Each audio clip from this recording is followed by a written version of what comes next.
change the world? Start off by making your bed. If you make your bed every morning, you will have accomplished the first task of the day. It will give you a small sense of pride, and it will encourage you to do another task, and another, and another. And by the end of the day, that one task completed will have turned into many tasks completed. Making your bed will also reinforce the fact that the little things in life matter. If you can't do the little things right, you'll never be able to do the big things right. And if by chance you have a miserable day, you will come home to a bed that is made, that you made. And a made bed gives you encouragement that tomorrow will be better. To pass SEAL training, there are a series of long swims that must be completed. One is the night swim. Before the swim, the instructors joyfully brief the students on all the species of sharks that inhabit the waters off San Clemente. They assure you, however, that no student has ever been eaten by a shark, at least not that they can remember. But you are also taught that if a shark begins to circle your position, stand your ground. Do not swim away. Do not act afraid. And if the shark, hungry for a midnight snack, darts towards you, then summons up all your strength and punch him in the snout, and he will turn and swim away. There are a lot of sharks in the world. If you hope to complete the swim, you will have to deal with them. So if you want to change the world, don't back down from the sharks. Over a few weeks of difficult training, my SEAL class, which started with 150 men, was down to just 42. There were now 6 boat crews of 7 men each. I was in the boat with the tall guys, but the best boat crew we had was made up of the little guys, the Munchkin crew, we called them. No one was over 5'5". The Munchkin boat crew had 1 American Indian, 1 African American, 1 Polish American, 1 Greek American, 1 Italian American, and 2 tough kids from the Midwest. They out-paddled, outran, and outswam all the other boat crews. The big men in the other boat crews would always make good-natured fun of the tiny little flippers the Munchkins put on their tiny little feet prior to every swim.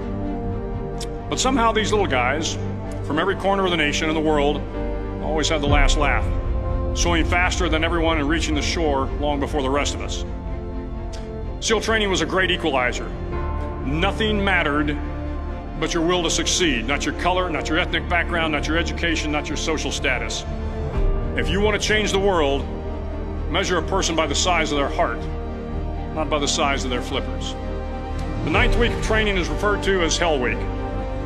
It is 6 days of no sleep, constant physical and mental harassment, and 1 special day at the Mud Flats. The Mud Flats are an area between San Diego and Tijuana where the water runs off and creates the Tijuana Sloughs, a swampy patch of terrain where the mud will engulf you. It is on Wednesday of Hell Week that you paddle down to the Mud Flats and spend the next 15 hours trying to survive this freezing cold, the howling wind, and the incessant pressure to quit from the instructors. As the sun began to set that Wednesday evening, my training class, having committed some egregious infraction to rules, was ordered into the mud.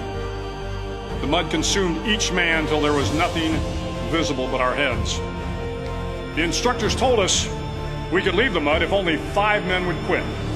Only 5 men, just 5 men, and we could get out of the oppressive cold. Looking around the mud flat, it was apparent that some students were about to give up. It was still over 8 hours till the sun came up. 8 more hours of bone-chilling cold. The chattering teeth and the shivering moans of the trainees were so loud, it was hard to hear anything. And then one voice began to echo through the night. One voice raised in song. The song was terribly out of tune, but sung with great enthusiasm. One voice became 2, and 2 became 3, and before long, everyone in the class was singing.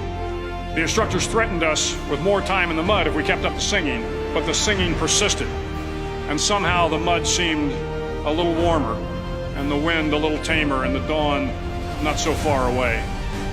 If I have learned anything in my time traveling the world, it is the power of hope. The power of one person, a Washington, a Lincoln, King, Mandela, and even a young girl from Pakistan, Malala. One person can change the world by giving people hope. So if you want to change the world, start each day with a task completed. Find someone to help you through life. Respect everyone. Know that life is not fair and that you will fail often. But if you take some risks, step up when the times are the toughest, face down the bullies, lift up the downtrodden, and never ever give up. If you do these things, the next generation and the generations that follow will live in a world far better than the one we have today. And what started here will indeed have changed the world for the better.